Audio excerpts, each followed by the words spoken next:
Avez-vous accepté Jésus-Christ comme votre sauveur personnel?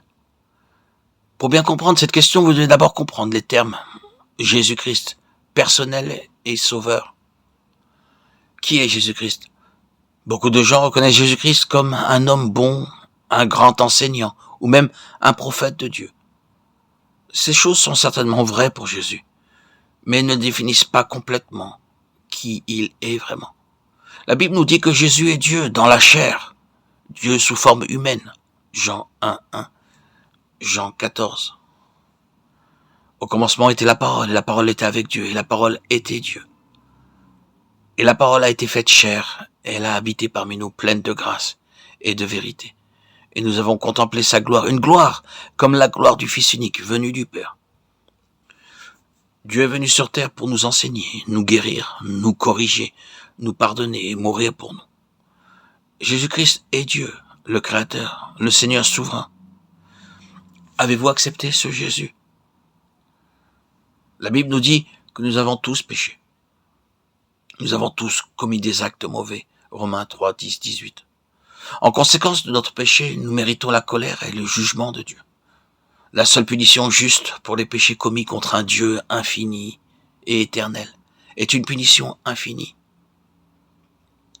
C'est pourquoi nous avons besoin d'un sauveur. Romains 6, 23.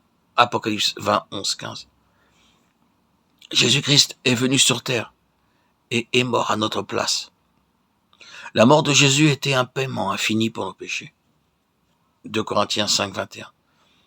Jésus est mort pour payer la pénalité pour nos péchés. Romains 5, 8. Jésus a payé le prix pour que nous n'ayons pas à le faire. La résurrection de Jésus d'entre les morts a prouvé que sa mort était suffisante pour payer la pénalité pour nos péchés. C'est pourquoi Jésus est le seul et unique sauveur. Jean 14, 6. Acte 4, 12. Avez-vous confiance en Jésus comme votre sauveur? Jésus est-il votre sauveur personnel? Beaucoup de gens considèrent le christianisme comme le fait d'aller à l'église, d'accomplir des rituels ou de ne pas commettre certains péchés. Ce n'est pas le christianisme. Le vrai christianisme est une relation personnelle avec Jésus-Christ. Accepter Jésus comme votre sauveur personnel signifie placer votre propre foi et votre confiance en lui. Personne n'est sauvé par la foi des autres. Personne n'est pardonné en faisant certaines actions. La seule façon d'être sauvé est d'accepter personnellement Jésus comme votre sauveur, en ayant confiance en sa mort comme paiement pour vos péchés et en sa résurrection comme garantie de la vie éternelle. Jésus est-il personnellement votre sauveur?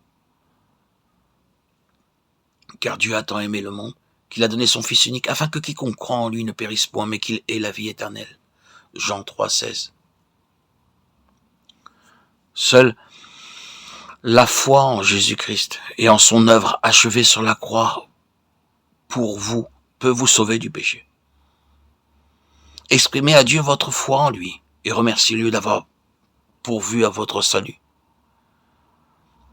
Dieu, je sais que j'ai péché contre toi, que je mérite une punition, mais je crois que Jésus-Christ a pris la punition que je méritais afin que par la foi en lui, je puisse être pardonné. J'accepte ton offre de pardon et je place ma confiance en toi pour le salut.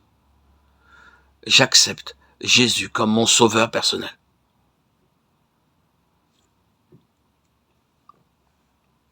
Merci Seigneur pour ta grâce merveilleuse et ton pardon, pour le don de la vie éternelle que tu m'accordes. Je reçois et je prends la décision de recevoir Jésus-Christ comme mon sauveur personnel. Et je le reçois dès aujourd'hui, à cet instant même. Amen.